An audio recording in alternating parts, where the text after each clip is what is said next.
Pasangan yang telah menjalani mahligai rumah tangga selama lebih dari 1 dekade ini selalu kompak dalam setiap momen, baik saat menghabiskan waktu dengan keluarga maupun saat menjalani tugas sebagai pejabat negara.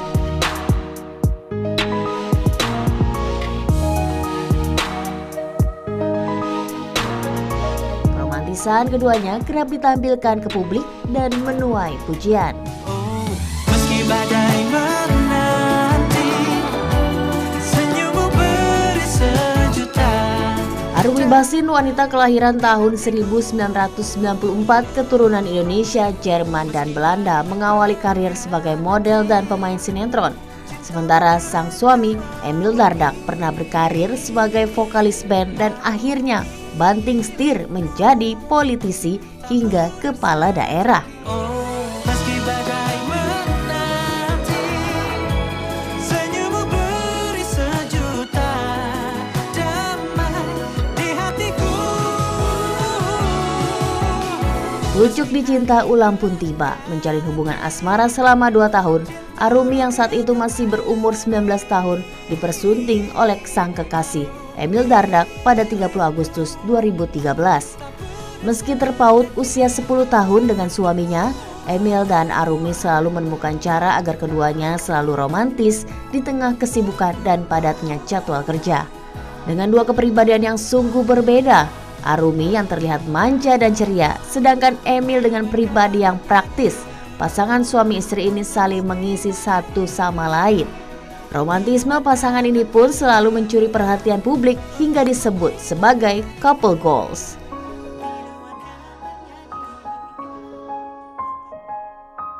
Dikaruniai 1 putra dan 1 putri, kehidupan rumah tangga mereka semakin lengkap. Meski Arumi selalu sibuk menemani Emil saat bertugas, keduanya selalu menyempatkan waktu untuk berkumpul bersama keluarga, terutama di hari Lebaran pada tahun ini. Mas Emil harus bertugas walaupun hari raya, tugas negara. Doain ya, semoga sehat terus Mas Emilnya.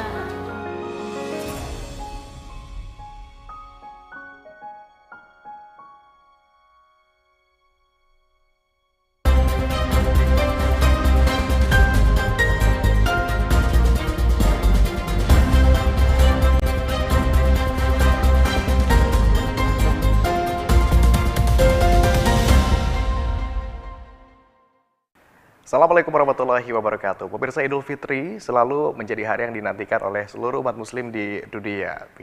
Di Indonesia, momen Idul Fitri juga kerap kali dimanfaatkan oleh warga untuk bersilaturahmi, bertemu dengan keluarga dan kerabat. Nah, ini dirayakan oleh semua kalangan masyarakat, termasuk tokoh-tokoh publik. Berita 1 kali ini akan mengajak Anda untuk menilik lebih dekat bagaimana aktivitas di momen hari Lebaran oleh tokoh-tokoh tertentu ini. Saya Agung Hardiansyah, inilah Berita 1 spesial Idul Fitri selengkapnya.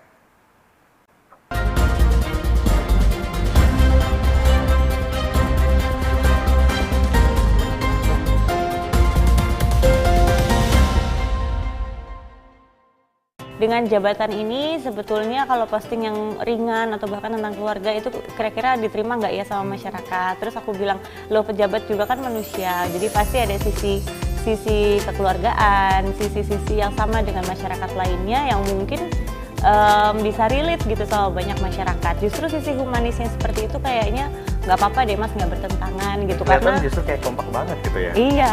Nah, ini kompak yang sama tampaknya juga terlihat begitu ya ketika Mas Emil ini jadi jubirnya kemarin kan, Mas Gibran kemenangan gitu. Kayaknya begitu media juga menyoroti baru perdana ini ada pasangan yang bareng-bareng sekali ini jadi jubir. Ya, seperti yang tadi disampaikan bahwa kita saat ini berkesempatan untuk datang langsung ke kediaman salah satu tokoh yang ini sudah begitu banyak dikenal oleh publik. Tokoh ini adalah seorang tokoh publik, tokoh politik yang sempat duduk di bangku pemerintahan Jawa Timur sebagai Wakil Gubernur Jawa Timur dalam periode 2019-2024. Namun saat ini menjadi momen Lebaran pertama yang bersangkutan untuk menghabiskan waktu Lebarannya begitu di luar kursi pemerintahan. Langsung saja kita sapa kalau begitu. Kesempatan di sini ada Mas Emil Dardak dan juga terima kasih juga Mbak Arumi Bachsin sudah memberikan kesempatan kita datang langsung ke kediamannya. Gimana kabarnya, sehat? Alhamdulillah. Mas Emil dan Mbak Arumi gitu, ini Lebaran yang mungkin dirasakan berbeda dari 5 tahun sebelumnya gitu ya. Kalau 5 tahun sebelumnya kan mungkin Mas Emil banyak menghabiskan waktu mengabdi kepada warga begitu ya gitu. Tapi kalau saat ini Lebarannya mungkin agak sedikit berbeda. Saya ingin mengulas dulu dalam 5 tahun terakhir. Biasanya kalau Lebaran itu ngapain Mas Emil sama? Nah, Yang jelas kalau malam Lebaran itu kita justru fokus untuk ngecek arus mudik, ngecek keamanan dari situasi di tengah masyarakat bersama Forpimda. Jadi dengan Pak Kapolda, Pak Pangdam, Wakapolda, dengan Kasdam, ya, dengan seluruh elemen gitu. Bu Gubernur biasanya bagi tugas karena Jawa Timur besar, jadi bagi tugas Ibu dengan Pak Pangdam, dengan Pak Kapolda, saya dengan Pak Wakapolda, dengan Pak Kasdam. Kadang ada kunjungan khusus Pak Menteri Perhubungan meninjau penyeberangan atau pelabuhan. Ya kita ingin memastikan, dan yang lebih kompleks lagi itu waktu COVID. Waktu COVID kita juga harus punya strategi yang tepat untuk memastikan pergerakan itu tidak menimbulkan lonjakan kasus. Jadi itu pada hari malam menjelang Idul Fitri dan pada hari Idul Fitrinya. Saya ingat itu waktu COVID kita ingin mengurangi intensitas masyarakat justru berkeliling.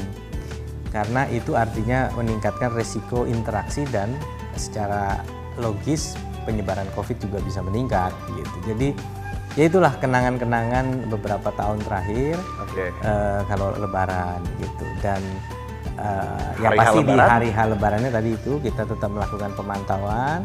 Kita juga biasanya sholat bersama di Masjid Nasional Al-Akbar. Dan itu ya itu kira-kira kalau masyarakat pada umumnya kan datang ya ke rumah mertua atau ke rumah orang tua gitu. Mas Emil punya kesempatan nggak atau baru? Biasanya ngalah itu. Jadi tugas didahulukan. Biasanya kita baru bisa bersilaturahmi mungkin selang sehari dan hanya singkat. Harus segera kembali ke Jawa Timur untuk menjalankan tugas karena kebetulan orang tua sama-sama domisilinya di Jakarta. Momen ini kalau begitu akan saya manfaatkan untuk berikan kesempatan Mbak Arumi untuk curhat kalau gitu. Mbak Arumi, gimana 5 tahun ini? Mesti ngalah ya berkatanya tadi. Iya, 8 tahun kali malah ya? 8 tahun, karena kan dari kita di Trenggalek sampai dengan di Jawa Timur. Gimana nih kalau Lebaran ibarat kata orang biasanya bisa mampir berkunjung ke mertua, ke orang tua gitu. Betul, nah itu salah satu challenge sebetulnya ya sebagai perempuan juga gitu kan. Pengen karena beda gitu, kalau hari H Lebaran itu kan suasana di rumah orang tua, baik orang tua saya atau orang tua Mas Emil pasti kan beda gitu. Itu selalu yang kita rindukan. Jadi sudah 8 tahun ini kita memang minta orang tua untuk bisa mengerti nanti hari syukur-syukur hari kedua atau bahkan hari ketiga kita baru sampai di Jakarta, baru bersilaturahmi, baru maaf-maafan gitu. Jadi tahun ini sebetulnya kalau saya ya, kalau saya sebagai perempuan istri gitu ya, tahun yang sangat ditunggu-tunggu sebetulnya. Karena dari hari H sudah bisa di Jakarta. Saya mau kupas yang tahun ini seperti apa. Tapi sebelumnya saya mau tanya dulu nih, ini selalu kompakan kayaknya Mbak Arumi, Mas Emil pakai bajunya sama gitu. Di sosial media juga kayaknya kompak banget gitu ya pemirsa ya. Memang pencitraannya begitu. Enggak, tapi ini kayaknya nggak pencitraan. Bukti ini saya datang langsung ternyata ya sama aja gitu kayak gini. Siapa Mas Emil yang suka ngasih ide gitu untuk pakai baju samaan yuk gitu? Mas Emil atau? Bukan ngasih ide ya, tapi kita ini suami manja. Oh, saya terima beres ternyata. Suami manja yang dimanjakan, artinya rata-rata semua sudah disiapkan oleh Mbak Arumi. Berarti sampai ini ke ya? Anak-anak juga itu udah disiapin semua. Termasuk pemilihan warna kayak gitu, motifnya itu Mbak Arumi berarti. Iya. Yang milih. Iya. Kalau nggak dikembar-kembarin banget, cuman biar mirip lah, jadi tahu gitu kalau kemana-mana ini suami saya. Berarti berlebihan nggak kalau saya bilang cukup protektif berarti Mbak Arumi? Enggak sih, karena memang kita juga bukan tipe yang punya aspirasi sendiri. Jadi kita justru malah ingin disiapin. Jauh dari kata cemburuan berarti, nggak cemburuan berarti Mbak Arumi? Nggak bisa, dengan kerjaan Mas Emil seperti ini kayaknya kalau cemburuan nggak bisa ya gitu. Karena pertama waktu pasti akan sedikit bersama keluarga karena memang harus lebih banyak di luar. Kedua, resikonya public figure mungkin banyak yang minta foto, banyak yang deket-deket gitu. Wah kalau cemburuan sehari berantem berapa kali gitu. Jadi berarti banyak Mas Emil yang minta foto sama Mas Emil? Pasti. Mbak Arumi juga berarti. Sebenarnya kan kebanyakan dia. Kebanyakan dia. Ini diam-diam ada percikan-percikan nih Kalau dua-duanya. kalau ada Tapi acara, cemburu kan tanda sayang, bener nggak? Tapi kalau Tapi yang nggak usah tiap dibikin-bikin hari itu juga. kan nggak sehat. Oke. Jadi kalau selama ini cukup bisa di-manage dengan baik bagaimana hubungan Mbak Rumi dan juga Mas Emil begitu ya, karena tahu bagaimana posisinya masing-masing gitu ya. Untuk lebaran tahun ini kalau begitu, apa yang sudah dipersiapkan untuk lebaran tahun ini? Karena ini tahun pertamanya Mas Emil begitu di luar kursi pemerintahan Iya. kan? Langsung ngelirik. Tiket pesawat. Tiket pesawat. Dari mulai Oke. tiket pesawat, kemudian baju lebarannya, terus juga menu-menu. Nah, kalau menu-menu ini sebetulnya bahkan, jadi biasanya setiap tahun selama 8 tahun ini justru aku yang sangat sibuk menyiapkan menu. Karena kan memang kami di Jawa Timur dan banyak yang kemudian datang ke kediaman kami gitu ya. Tapi untuk tahun ini kita yang ke rumah mertua dan Tadi juga buka-buka mama. dulu nih, menu favoritnya Mas Emil kalau lebaran apa? Masakan mama lah. Jadi kalau Oh bukan masakan Mbak Rumi yang favorit? enggak. Kalau saya setiap lebaran minta catering malah ya. Enggak, karena jujur nggak mungkin sanggup karena seharian. quantity. Iya. Karena kita punya tim inti yang berbaik hati untuk piket di hari Oke. Lebaran. Betul. Kita ingin mengapresiasi juga momen ini bagi mereka, tidak bisa bareng sama keluarga dengan menyuguhkan makanan-makanan yang Iya. enak dan kuantitas harus banyak. Jadi Iya. sudah di luar dari kebiasaan kuantitas kita. Iya. Karena perangkat masaknya juga nggak didesain untuk masak sebanyak itu ya. Oke, Mbak Rumi tadi tiket pesawat, masakan, kemudian berikutnya apa lagi nih yang dipersiapkan? Apalagi ya lebih ke nggak terlalu banyak yang ribet, malah justru lebih ke mental aja. Ke mental udah udah mau ke Jakarta, malah justru tahun ini jauh lebih rileks gitu. Mungkin kalau tahun ini aku memang meliburkan yang kerja di rumah. Jadi Atau mungkin tahun-tahun feelingnya sekarang sebelumnya jadi kayak finally gitu bisa. kalau sebagai perempuan ya itu akhirnya yes gitu kan. Karena hari H Lebaran itu biasanya bahkan Mas Emil ya kita baru bisa spend time sama anak-anak itu agak siang gitu. Oh, kalau Karena Mas kita Emil? sholat dulu, kemudian kita open house ke Bu Gubernur dulu. Jadi kita keliling dulu, kemudian Posisinya open house tuh sama Bu Gubernur kita diajak sama-sama jadi tuan rumah. betul. Jadi kita juga berdiri di Gerahadi untuk menyambut baik itu kolega di lintas instansi, tokoh masyarakat dan tentunya masyarakat pada umumnya gitu. Jadi Oke. tentu semua itu dijentreng gitu ya, udah waktunya udah agak panjang ya. Jadi itu porsinya dan memang mengabdikan diri kepada masyarakat kan, beramah-tamah kepada masyarakat. Tahun ini mungkin spesial dikerucutkan jadi khusus buat keluarga. Kita ini mungkin kesempatan tradisi-tradisi lama kita menyambangi Bude, menyambangi Pak De kita itu bisa kita lakukan gitu. Karena kita ya itu tadi ada ruang lah gitu ya untuk tahun ini gitu. Oke, Mas Emil kalau begitu, apa yang Mas Emil rencanakan untuk Lebaran tahun ini untuk membayar? Katakanlah membayar gitu ya, karena kan 8 tahun ke belakang kan selalu mengabdikan diri kepada masyarakat gitu ya. Nah tahun ini mumpung lagi di luar kursi pemerintahan, untuk membayar seakan-akan utang gitu di masa 8 tahun Kita kemarin. sih nggak merasa itu seperti sesuatu yang merugikan ya sebenarnya. Hanya perlu penyesuaian aja kok gitu kan. Kita juga bisa berkesempatan kadang-kadang ada kesempatan silaturahminya. Gitu. Keluarga besar dari sisi ibu misalnya waktu itu ngejar, tapi ya saya ngejar pesawat jadi hanya bisa sebentar gitu. Ya mungkin ini kesempatan juga untuk ya lebih kepada timingnya yang berbeda, tapi sebenarnya dulu juga dengan sedikit menyiasati waktu, sebenarnya masih bisa silaturahminya dijaga. Gitu. Jadi kalau dulu pasti mungkin kami percaya ada kunci-kunci tertentu yang Mas Emil pegang begitu agar bisa membagi waktu antara melayani masyarakat dengan keluarga. Ya. Kuncinya apa kalau gitu? Kuncinya ya time management tadi. Pastinya kita harus bisa efisien secara waktu. Artinya kita nggak mendatangi satu-satu, tapi kebetulan semua lagi mayoritas lagi pada kumpul di satu titik. Nah disitulah saya nyocokin waktu gitu. Oke, yang terbaru, yang ini juga jadi sorotan masyarakat, khususnya netizen Indonesia gitu kan. Mbak Rumi, Mas Emil suka kompak posting foto baju tadi samaan. Kemudian bahkan postingnya tuh dibikin kolaborator kan, bareng-bareng gitu. Captionnya juga kesayanganku gitu.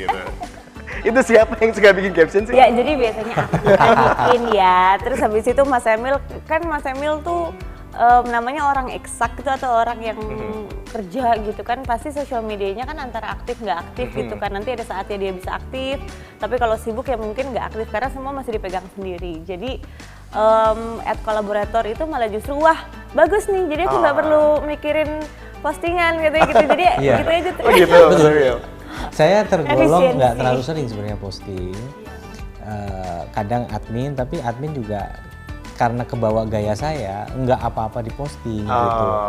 Itu jadi ya tergolong secara kuantitas tidak mungkin tidak terlalu banyak gitu. Nah apalagi ya sekarang ini ternyata saya lihat kok kayaknya konten yang lebih direspon itu konten-kontennya dia. Jadi udah kalau dia nawarin jadi kolaborator ya kita ya alhamdulillah ya udah. Makanya pemandangannya Nggak agak beda. nggak semua posting dia dikolaborasi sama saya. Kalau pemirsa mungkin melihat juga postingannya Mas Emil begitu ya, sebelum-sebelumnya ini pasti soal tentang melayani masyarakat, soal kerja di gubernur. Kalau sekarang kayaknya kayak orang baru pacaran kemarin lagi gitu loh kayaknya. Itu kan kesannya ya. Lagi lebih banyak postingan soal keluarga, soal pasangan, itu ternyata baru nih gitu ya.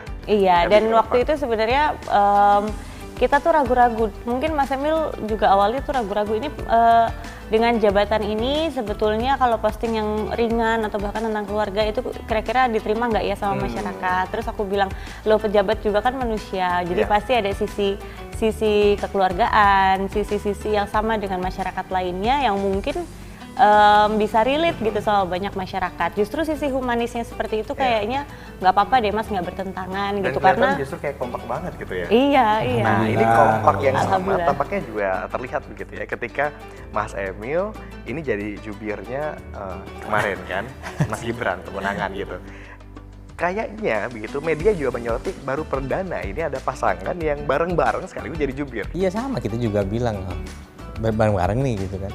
Itu bukan keputusan kami gitu, kami langsung diajak untuk bersama-sama mendampingi Mas Gibran.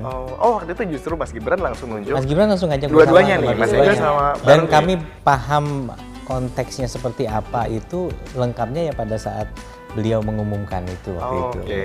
Ini diambil memang sepasang untuk Jadi menjadi bukan representasi juga Mas Gibran dan Mbak Selvi gitu. Bukan karena Mas Gibran minta tolong sama Mas Emil, kemudian Mas Emil ajak Mbak Arumi, tapi ternyata memang dari awal sudah diposting dari awal. gitu. Mas, Jadi nanti- Mbak Arumi ibarat kata representasi dari Mbak Selvi, kemudian Mas Emil untuk Betul, Mas Gibran. Mas Emil nanti tolong apakah berkenan dan bareng Mbak Arumi ya gitu. Jadi ya sudah, tapi menyenangkan juga sih kita keliling ya ke Manado, ke Itu malah kayak senang tuh, Makassar. Tapi karena- gitu ya jadi. Ke Iya, kalau di Jawa Bali. Timur malah kadang-kadang Oke. Mas Emil kemana, ntar aku ketemunya udah malam banget. Nah, ketika mendampingi Mas Gibran, kita kan berdua jadi wah, jadi ada waktu kita. Dengan Mbak Selvi juga kan. Iya, sama Mbak Jadi Selvi juga. Tapi gini, kalau dunia perpolitikan, Mas Emil kan udah lebih dulu ya. Seakan-akan udah jadi makanan sehari-hari gitu ya pemirsa Mas Emil nih. Kalau Mbak Arumi kan ini hal yang baru. Mungkin sudah lebih lama mendampingi gitu ya, tapi belum pernah terjun langsung di dunia politik. Nah sekarang terjun di dunia politik, gimana itu rasanya?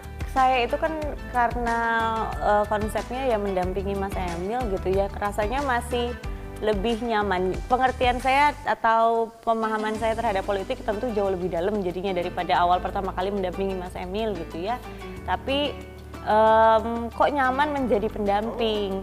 Karena kalau saya membayangkan saya menjadi politisi aktif, nah saya kalau pendamping kan kita bagian support kan, kita yang ini gitu. Tapi kalau politisi aktifnya stresnya stres sendiri, dia sendiri. Jadi wah saya pikir nggak tahu nggak. Emang sudah kelihatan Mas kebayang. Emil stres sendiri gitu? Iya kalau Mas Emil stres kan ada saya gitu kan gitu. Nah kalau misalnya oke. saya juga ikut-ikutan politisi karena yang saya pahami adalah dunianya yang memang sangat dinamis gitu. Jadi nggak tahu. Atau jangan-jangan gini nggak, ada nggak Mas Emil ngasih wejangan-wejangan gitu tersendiri? Kan Mas Emil udah lebih dulu nih di politik gitu, kepada Mbak Arumi gitu. bilang lebih dulu enggak sebenarnya. Enggak juga? Jadi perjalanan saya awal masuk politik itu kan selang beberapa setahun lah dari kita nikah. Jadi benar di awal masa nikah, anak juga masih bayi gitu ya. Jadi perjalanan tuh kita explore bareng-bareng. Sebenarnya bareng-bareng gitu. Jadi ya? learning prosesnya tuh dia jadi saksinya gitu. Bagaimana saya bertransformasi dari seseorang yang corporate bekerja di organisasi seperti World Bank, kemudian di lembaga penjaminan, lembaga pembiayaan infrastruktur. Kemudian saya masuk ke politik pilkada, gitu, pemilihan bupati. Itu dia yang menyaksikan tuh bagaimana kita hijrah lah istilahnya dari Jakarta ke Trenggalek untuk mengabdi di desa. Itu ya perjalanannya kita eksplor bareng-bareng. Kami sempat mikir tuh kayak Mbak Arumi sama Mas Emil tuh mungkin sering diskusi bareng atau pas pilotok gitu ngasih tahu gitu. Nanti kalau ini ngomongnya gini ya atau gimana gitu. Gitu nggak? Lebih berembuk sih. Jadi saya juga suka amazed dengan pilihan-pilihan respon dari Arumi dalam menjawab apa atau dalam berpidato. Jadi saya hampir nggak pernah secara satu one sided ngasih tahu dia harus gimana. Paling kalau nggak saling nanya, justru saya nanya ke dia atau dia nanya ke saya, bagusnya gimana. Tapi jarang gitu, dan jadi dia bisa alami menjadi dirinya sendiri. Oke. Kalau gitu saya mau tanya, pengalaman yang paling menarik ketika menjadi jubir itu seperti apa? Mas Emil boleh, Mbak Arumi boleh. Mas Emil dulu. Pengalaman paling menarik menjadi jubir, ya justru itu. Atau yang paling challenging? Menangani hoax kah atau menangani damage control kah? Sama kita hoax. Jadi misalnya nih ya waktu, nah ini bagiannya baru ya. Ini waktu itu masalah 400 juta anak sudah merasakan manfaat makan siang gratis. Nah kemudian kan direspon kok 400 juta itu, nah sebetulnya ada kata-kata yang dipotong. Jadi yang diambil media yang 400 jutanya itu, tetapi konteksnya itu tidak dijelaskan. Media sosial maksudnya. Media sosial. Jadi pada saat itu Mas Gibran sendiri sebetulnya ngomong ini tuh di 70 negara. In total itu ada 400 juta.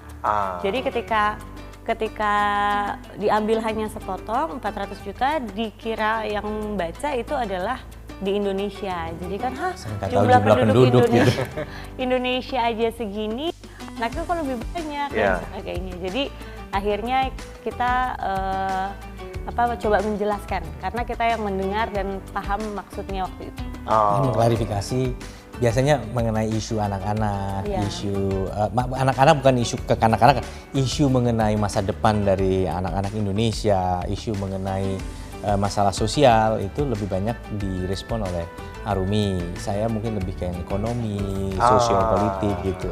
Politik malah bukan sosiopolitik, sosiopolitik. Jadi sosial yang lebih banyak ke politiknya itu saya gitu. Jadi sama-sama kita mendampingi Mas Gibran dan juga Mbak Sel.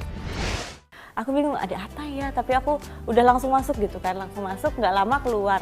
Nenteng mie instan yang cup itu loh. Terus di pesawat diseduh makan, terus Mas, jenengan lapar toh ya Mas? Iya lapar ternyata. Aku bilang, dan enggak, oh my god, it's very humble, dan ngelihat mereka berdua itu akhirnya runtuh deh tuh image-image yang kulihat minimal anak presiden pasti gini. Jadi pas itu pertama juga kali lihat dari media mungkin ya, Mas gitu Gibran kan ya? terkesan seperti serius gitu kan, dingin, jarang bicara gitu ya. Tapi ternyata kalau kami ngelihat ini justru di luar tangkapan kamera.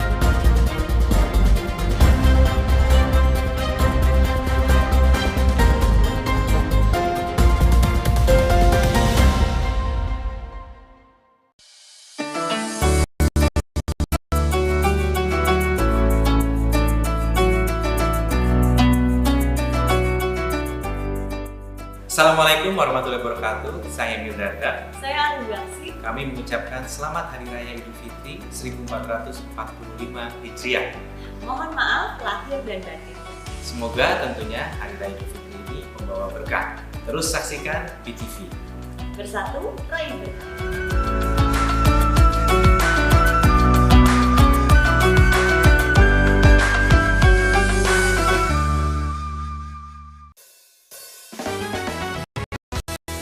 Saksikan Cari Berkah setiap hari selama bulan suci Ramadan bersama saya Raffi Ahmad sebagai tamu spesialnya Kang Sule di episode paling ciamik.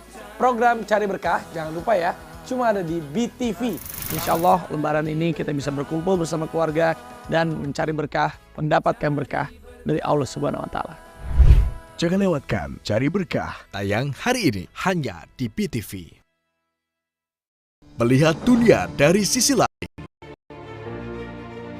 Memberikan informasi yang lengkap seputar fenomena, peristiwa, dan juga aktivitas penduduk dunia. Allahu Akbar. Perluas wawasan dengan jendela dunia. Idul Fitri di BTV, bersatu raih berkah. Allahu Akbar, Allahu Akbar, Allahu Akbar, La ilaha illallah, Allahu Akbar, Allahu Akbar, walillahil hamd. Muslimpedia. Idul Fitri di BTV, bersatu raih berkah.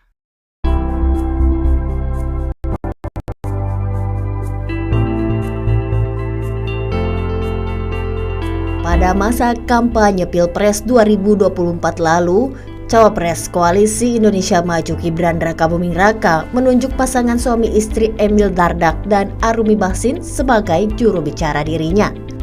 Saya pilih orang yang paling mirip saya dan istri saya. Tapi saya yang versi paket hemat lah ya.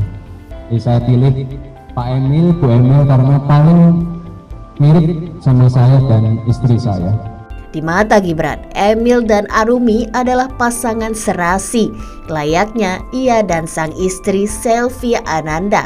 Bagi Emil Dardak, penunjukan ini dimaknai sebagai komitmen Partai Demokrat sebagai salah satu partai pendukung Prabowo Gibran.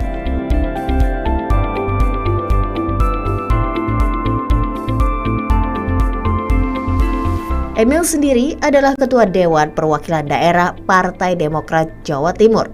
Selain itu, sosok Emil dan Arumi menjadi representatif pemilih milenial yang memiliki suara cukup besar di Pilpres 2024. Mengemban tugas sebagai juru bicara Gibran Rakabuming Raka, keduanya pun kompak selama gelaran kampanye Pilpres 2024. Dalam berbagai momen, Emil dan Arumi tampak all out demi memenangkan pasangan Prabowo Gibran. Selain kompak, mereka menjadi satu-satunya pasangan suami istri yang menjadi juru bicara Capres-Cawapres di pemilu 2024. Kiprah Emil di dunia politik diawali saat menjabat sebagai Bupati Trenggalek tahun 2015. Usai menjabat sebagai bupati, politisi muda kelahiran 1984 ini memenangkan pemilihan Gubernur Jawa Timur tahun 2018 dan menjabat sebagai Wakil Gubernur Jawa Timur berpasangan dengan Khofifah Indar Parawansa. Februari 2024, Emil Dardak pun purna tugas sebagai Wakil Gubernur Jawa Timur.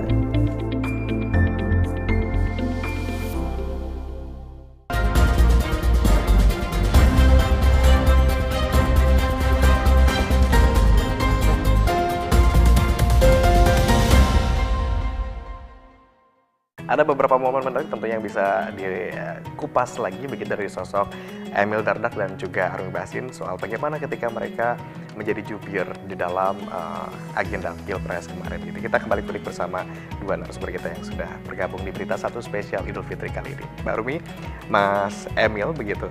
Apa yang paling menarik ketika menjadi jubir tadi selain lakukan damage control atau mungkin juga menangkal hoax itu, mungkin bertemu juga dengan para pendukung di daerah-daerah. Ada yang berkesan ketika berkunjung ke daerah kan? Mungkin kalau kami bisa milih, justru kami lebih terkesan dengan sosok Mas Gibran dan Mbak Selvi ya. How humble gitu. Jadi sebenarnya iya, maksudnya mereka itu kan pada saat itu bukan hanya cawapres ya, tapi juga anak presiden gitu ya. Dan jujur aja ketika kami belum sedekat itu pada saat itu, kita hanya melihat dari jauh kan gitu. Pasti ada ekspektasi tertentu kan. Oh jadi sebelumnya memang nggak kenal, nggak akrab gitu? Kenal, tapi Mas Emil yang lebih dekat gitu kan. Jadi kalau untuk aku pribadi gitu ya, pasti kan sebagai rakyat biasa gitu ya, kita kan ada ekspektasi gitu kan. Oh kalau ada presiden minimal standarnya pasti kayak gini gitu kan. Gitu ketika kita melihat Kalau buat aku sih hal-hal yang kuperhatikan malah hal-hal yang sangat kecil. Contoh kita selesai kampanye di satu daerah, aku lupa ya Mas di mana itu. Di bandara tuh mampir ke minimarket, ya kan? Aku bingung ada apa ya, tapi aku udah langsung masuk gitu kan, langsung masuk nggak lama keluar. Nenteng mie instan yang cup itu loh. Terus di pesawat diseduh makan, terus Mas, jenengan lapar kok ya Mas? Iya lapar banget. Aku bilang, dan enggak, oh my god, it's very humble, dan ngelihat mereka berdua itu akhirnya runtuh deh tuh image-image yang kulihat minimal anak presiden pasti gini. Jadi pas itu pertama juga yang kali kita lihat dari media mungkin ya, Mas gitu Gibran kan ya? terkesan seperti serius gitu kan, dingin, jarang bicara gitu ya. Tapi ternyata kalau kami ngelihat ini justru di luar tangkapan kamera, jadi di tempat-tempat yang paling spontan. Ini kan udah nggak kampanye, jadi nggak apa-apa cerita. Kalau kampanye tadi pikir kita peres gitu. Ini beneran. Jadi waktu itu hujan, sepatunya basah gitu, udah nyeker dia di hotel. Kebetulan hotelnya waktu itu liftnya rusak, jadi liftnya lewat lift barang. Ya semua. Jadi di belakang nggak ada yang lihat nih. Jadi dia keberatan juga naik lift barang. Dia nenteng itu, gitu. Nenteng sepatunya yang basah gitu. Jadi ya saya nggak mengatakan bahwa kayaknya tuh wow banget, cuman menarik aja gitu.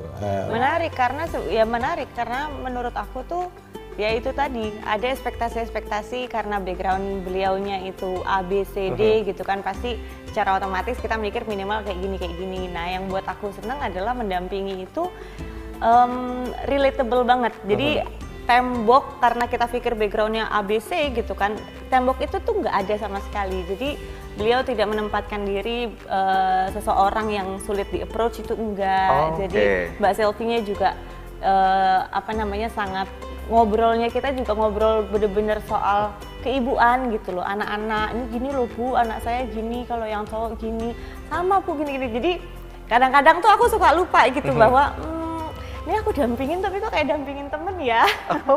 Jadi komunikasinya pun sebetulnya enak banget gitu ya. Enak banget. Bagaimana ketika ini kita flashback ya. Ini kan udah bukan kampanye ceritanya. Ketika mau ada agenda debat-debat seperti itu begitu. Bagaimana Mbak Arumi kemudian Mas Emil juga mengelaborasi ide-ide dan gagasan? Kalau saya sih ke Mbak Selfie-nya. Kalau saya sih lebih ke dan support moralnya sangat diperlukan juga dengan Mbak Selfie, karena tingkat dinamika di netizen, sosial media kan luar biasa menyerang Mas Gibran gitu. Tapi kalau saya ya kita jadi mitra diskusi lah, mitra untuk sparring partner untuk Mas Gibran mencoba memahami dan mensimulasi suasana debat. Oh, sempat lakukan simulasi suasana debat juga? Iya, Mas Gibran sendiri yang ngomong kan, beliau sendiri yang menyampaikan juga kepada media bahwa ada simulasi debat gitu. Oke, jadi sempat simulasi debat, kemudian Mas Emil terlibat di dalamnya, Mbak Aruminya ngobrol sama Mbak Selfie gitu ya? Kalau saya sih lebih menangkap Mbak Selfie ini kan sebenarnya juga udah jadi ketua PKK di Solo. Nah PKK itu salah satu yang diurusin tuh dari mulai stuntingnya, kesejahteraan masyarakat, kesejahteraan anak dan sebagainya. Nah banyak pandangan-pandangan yang memang biasanya tuh ibu-ibu tuh punya lebih detail gitu loh. Nah itu Mbak Selfie tuh banyak yang ini loh Bu, ya memang kalau stunting tuh misalnya seperti ini, atau misalnya pola asuhnya nih, misalnya ada yang gini ya Bu, kultur kita tuh misalnya daerah sini punya kebiasaan sendiri, nanti daerah sini nanti kita harus temuin.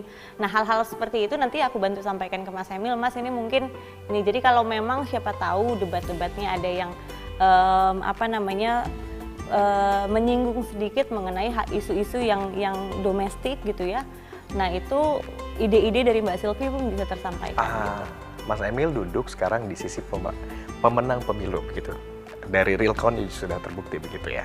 Apa sebetulnya racikan-racikan yang pada saat itu disampaikan oleh Mas Emil sehingga Mas Gibran kemudian juga jadi unggul begitu pada saat hasil ini? Ya bukan karena saya lah, karena Mas Gibrannya sendiri. Mas Gibran punya kapasitas intelektual yang mumpuni, bisa beradaptasi dengan cepat, punya jiwa yang besar dalam siapa sih yang nggak pernah salah, ya toh?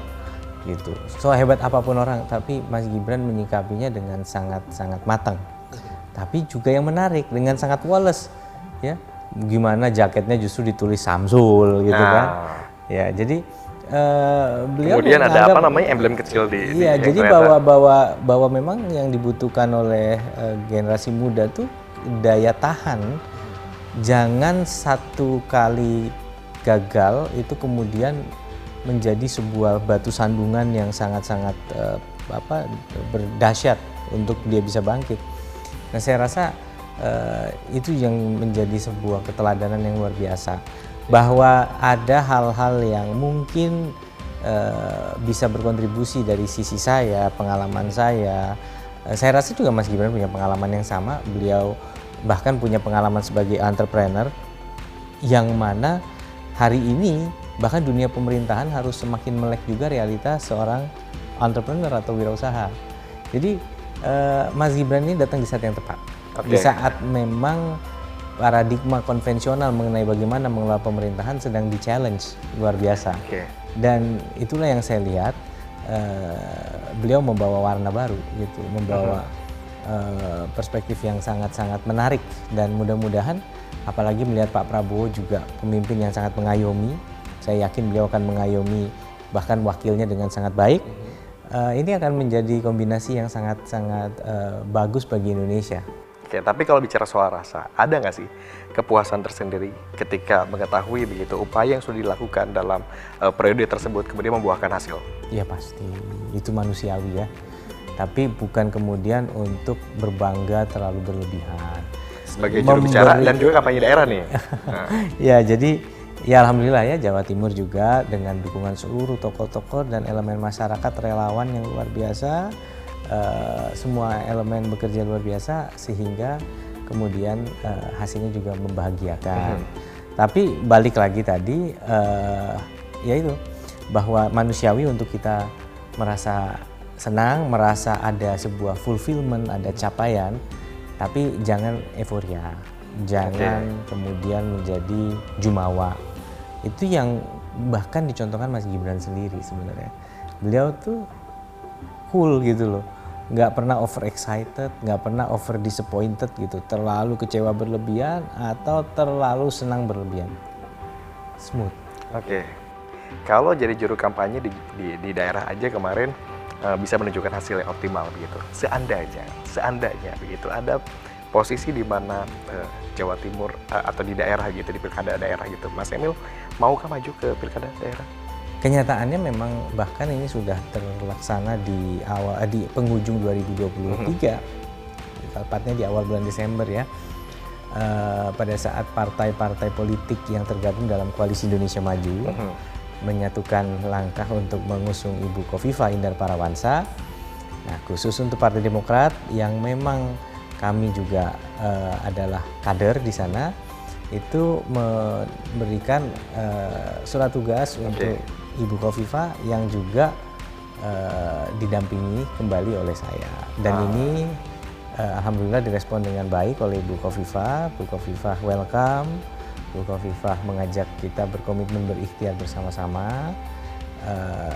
Itu proses hari ini. Jadi kami sama-sama sedang menindaklanjuti amanah-amanah baik dari partai politik maupun juga dari elemen masyarakat. Ada yang menyuarakan keinginan untuk mendukung, tapi kami menganggap dukungan ini bukan sekedar dukungan dalam konteks karena kaminya baik, tapi juga dukungan ini adalah sebuah bentuk amanah bahwa ada hal-hal yang harus kita lanjutkan, harus kita kawal, bahkan harus kita tingkatkan ke depannya kalau diberi amanah 5 tahun lagi.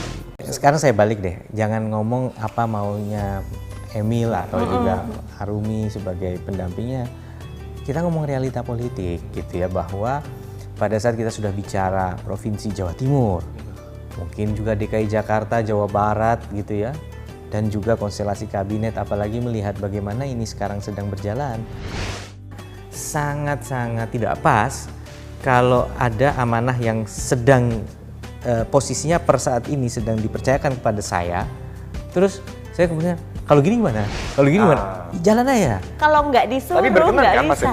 Bukan, maksudnya berkenan untuk istirahat. Istirahat tuh maksudnya ayo agak slow sedikit karena memang orangnya dari sananya. Iya, dari sananya tuh workaholic gitu. Aku pengennya udah.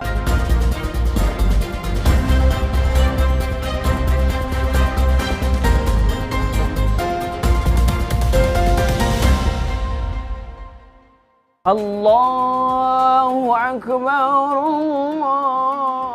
Bulan bulan penuh berkah dan semangat kemenangan hadir di BTV. Deretan program-program terbaik kami sajikan untuk Anda. Mulai dari penentuan hari kemenangan lewat sidang isbat, telah menetapkan obrolan ringan di tengah khusyuknya sholat Id, bersama obrolan pagi, berbagai informasi dan pengetahuan yang menginspirasi lewat Muslimpedia dan Jendela Dunia. Biar nggak ketinggalan dan dibilang kurang pergaulan, tonton berita viral dan figur publik. Karena Lebaran adalah hari yang spesial, saksikan berita satu spesial Idul Fitri bersama para narsum ternama ibu kota. Inilah berita satu spesial Idul Fitri. Jangan lupa selalu cari berkah bersama Sule dan bintang tamu spesial Raffi Ahmad.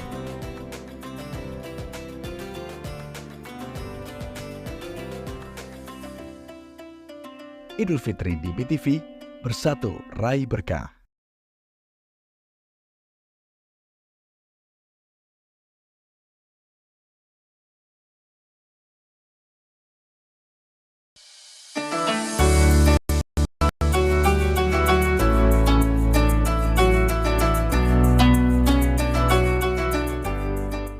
Assalamualaikum warahmatullahi wabarakatuh. Saya Emil Darda. Saya Anu Gaksi. Kami mengucapkan selamat Hari Raya Idul Fitri 1445 Hijriah. Mohon maaf lahir dan batin. Semoga tentunya Hari Raya Idul Fitri ini membawa berkah. Terus saksikan BTV.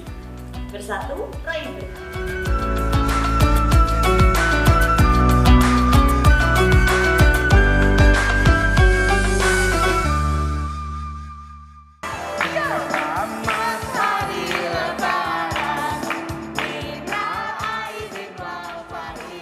Selama bulan suci Ramadan dan setiap lebaran pasti saya bawa Pampers.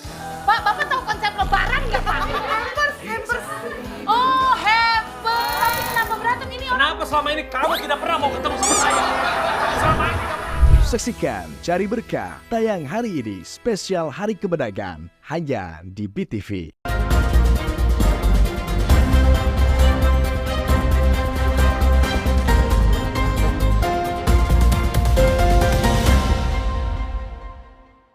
Pertanyaan berikutnya saya mau ke Mbak Rumi sebenarnya.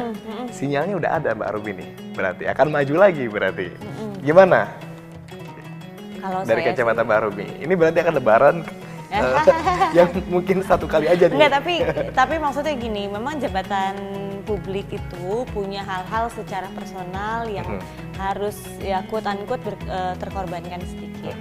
Tetapi jangan lupa kebahagiaan, kepuasan yang diberikan oleh jabatan tersebut juga luar biasa. Contohnya melalui jabatan itu saya punya kesempatan untuk banyak ketemu sama banyak masyarakat. Dan mudah-mudahan punya kesempatan juga untuk berbuat sesuatu, merespon kondisi-kondisi lapangan yang kita hadapi sama-sama. Kalau misalnya saya kan ranahnya pada saat menjabat kemarin tuh di PKK gitu ya. Jadi, nah kalau tidak ada amanah ini dari masyarakat, buat saya juga mungkin seumur-umur nggak punya pengalaman kayak gitu loh. Jadi semua itu balance lah. Selalu ada hikmah yang bisa dipetik gitu ya? Betul. Oke. Tadi sempat disinggung sedikit sama Mbak Arumi kebetulan di awal diskusi kita. Kalau ternyata Mas Emil ini orangnya eksak banget. Saya sempat ngulik-ngulik akhirnya gitu. Jadi momen ini juga saya akan manfaatkan untuk coba konfirmasi. Benar waktu itu Mas Emil adalah dokter bidang ekonomi begitu di usia 22 tahun? Itu ya, jadi kami dinyatakan lulus proses oral defense terhadap disertasi atau sidang disertasi umurnya belum 23, masih 22 tahun. 22 tahun dan sudah disertasi, sudah dinyatakan lulus, berarti sudah jadi dokter begitu ya?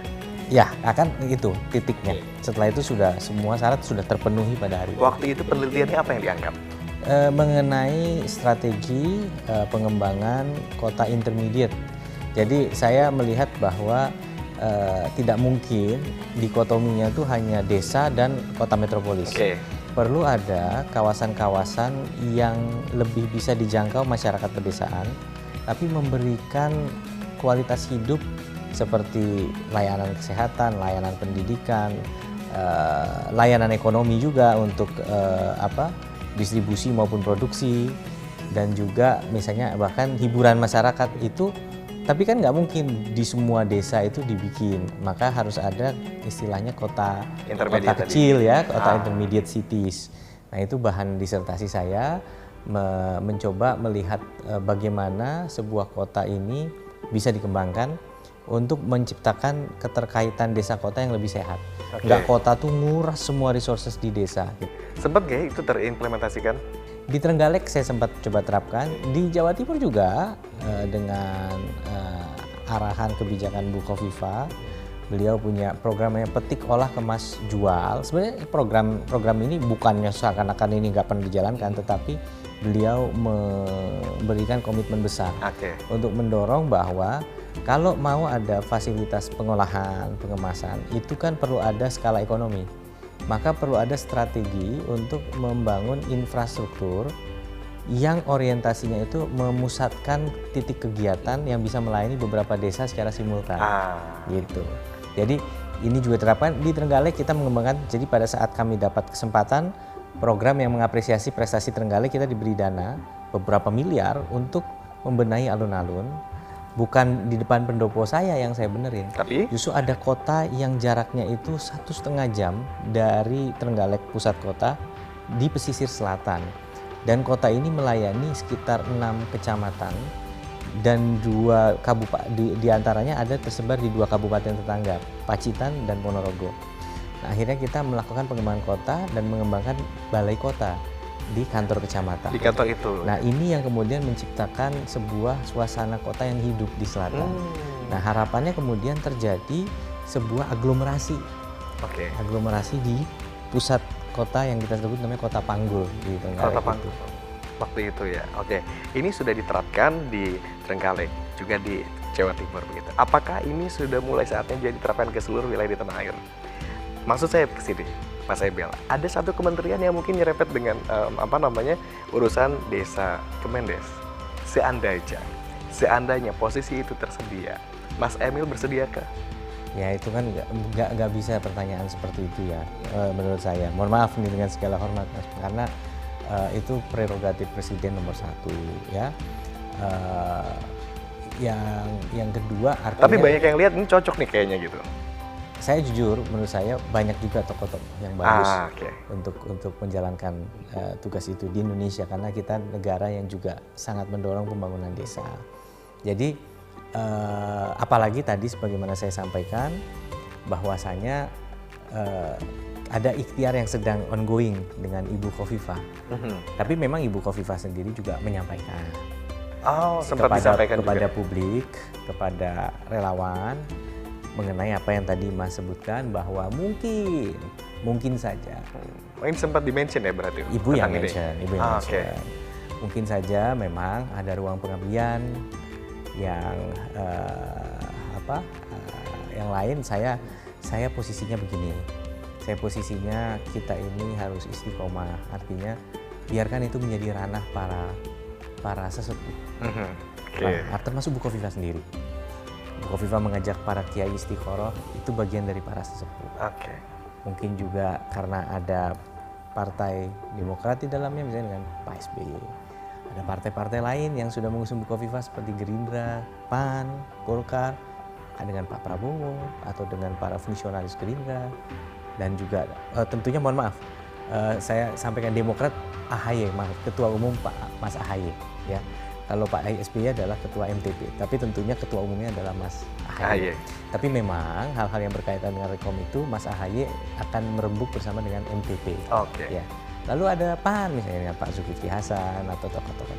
Jadi dan who knows ya, juga yang tidak kalah penting ada Mas Gibran sebagai insya Allah wakil presiden kita berikutnya kan, gitu, sudah wapres terpilih harusnya statusnya. Dan juga mungkin seorang Mas Gibran atau Pak Prabowo sangat mengagumi Pak Jokowi. Jadi udahlah, kalau kami ini intinya melakukan ikhtiar secara konsisten, secara linear pada koridornya. Tidak mungkinlah kita kemudian menjawab pertanyaan mau atau tidak. Hari ini banyak sekali elemen masyarakat di Jawa Timur yang luar biasa baik. Kita teruskan sapaan kita. Bu Khofifah juga sudah menyampaikan realita yang sedang berlangsung. Saya rasa kami posisinya jalan aja. Bagaimana takdir Allah ke depannya, yang jelas saya sangat bersyukur bisa dipercaya. Artinya 5 tahun bersama Bu Khofifah ini ternyata menjadi sebuah kebersamaan yang sama-sama kami merasa nyaman satu sama lain. Kalau memang ada, kurasa ya kalau buat Mas Emil tuh, kalau memang ada wilayah pengabdian yang bisa membuat Mas Emil bisa berkontribusi lebih kepada negara, ya pasti akan dilaksanakan gitu. Kalau menurutku Mas Emil orangnya soalnya nasionalis banget nih kan. Pada akhirnya akan mengikuti arahan. Gini. Sekarang saya balik deh. Jangan ngomong apa maunya Emil atau juga Arumi sebagai pendampingnya.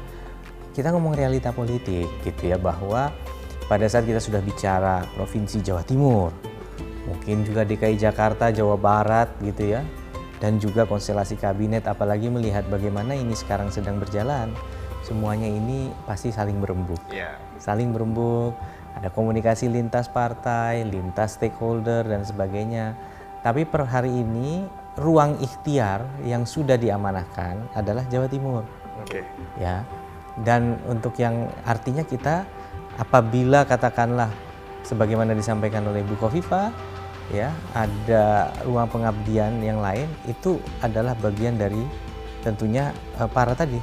Saya bicara Ketua Umum AHY dan juga Ibu Khofifah dan juga siapapun, termasuk Pak Prabowo sebagai presiden terpilih yang juga kadang sangat hormat kepada Pak Jokowi, atau bahkan pendahulunya lagi Pak SB, atau dengan Pak Erlangga Hartarto, Pak Zulkifli Hasan, itu akan terjadi itu dan akan dilihat secara holistik untuk seluruh Indonesia. Jadi kami posisinya langkah kami terus berikhtiar di Jawa Timur itu bukan dalam konteks mengabaikan atau menepis atau menihilkan, tetapi memang ini panggilan hati yang tulus, karena kami merasa di Jawa Timur ini juga 5 tahun yang sudah berjalan masih ada ruang-ruang untuk kita berbuat, untuk kita mengakselerasi hal-hal yang penting di provinsi yang menjadi lokomotif perekonomian Indonesia. Kita bicara 7% perekonomian Asia Tenggara, Jawa Timur. Kita bicara penyumbang hampir 1/4 manufaktur. Dan Indonesia mau jadi negara industri. Targetnya ingin 30% GDP-nya itu dari manufaktur. Jawa Timur itu menyumbang hampir 1/4. Ada 38 provinsi di Indonesia. Berarti besar sekali. Artinya sangat-sangat tidak pas kalau ada amanah yang sedang posisinya per saat ini sedang dipercayakan kepada saya, terus saya kemudian kalau gini gimana? Kalau gini gimana? Jalan aja. Bahwa Bu Khofifah bilang begini, sebagai sebuah opsi, ya tapi Bu Khofifah juga tetap ngajak saya untuk jalan, kita berikhtiar kok untuk kembali menyapa relawan, tokoh-tokoh masyarakat Jawa Timur. Ya kita jalan terus gitu. Jadi ya itu pada akhirnya Indonesia negara besar, dinamika itu juga banyak, tapi kami yakin ada satu titik temu untuk membuat konfigurasi yang terbaik untuk semua, untuk pembangunan di Jawa Timur, dan di provinsi-provinsi lain Indonesia, dan juga di pemerintahan pusat. Artinya kemanapun nanti Mas Emil melangkah, mudah-mudahan langkahnya itu menjadi lancar, tidak menemukan kendala yang berarti. Ya, dan saat ini kami terus berikhtiar dengan sepenuh hati, dan tentunya dengan juga hati yang bahagia ya. Dalam arti ini adalah memang saya sangat mencintai Jawa Timur. Jawa Timur bukan berarti saya nggak cinta provinsi lain di Indonesia, tapi ya kami mendapatkan sebuah sense of fulfillment, sebuah ruang pengabdian yang sangat-sangat membahagiakan dengan amanah yang diberikan masyarakat Jawa Timur kemarin 5 tahun. Oke, terakhir kalau gitu, saya mau ke Mbak Arumi.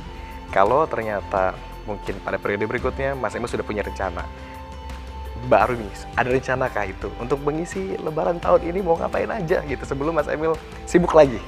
Jalan-jalan pastinya gitu kan.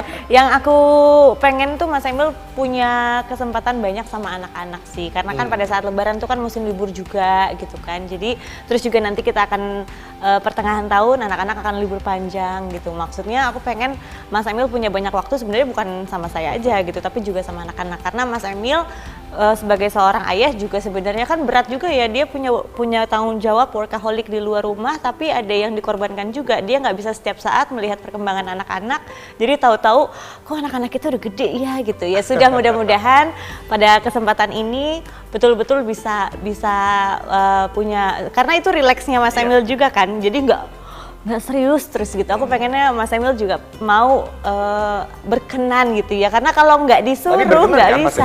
Bukan, maksudnya berkenan untuk istirahat. Istirahat tuh maksudnya ayo agak slow sedikit, karena memang orangnya dari sananya, iya dari sananya tuh workaholic gitu. Aku pengennya udah main sama anak-anak tuh supaya Mas Emil juga santai gitu.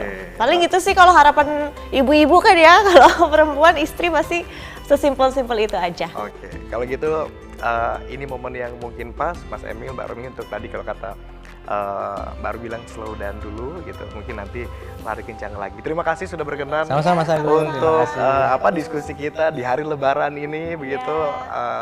Kita diterima. Ini untuk yang untuk yang nonton, selamat menikmati rendangnya, lontongnya. Oke, nanti kita ngobrol-ngobrol lagi kalau ada waktu senggang lagi.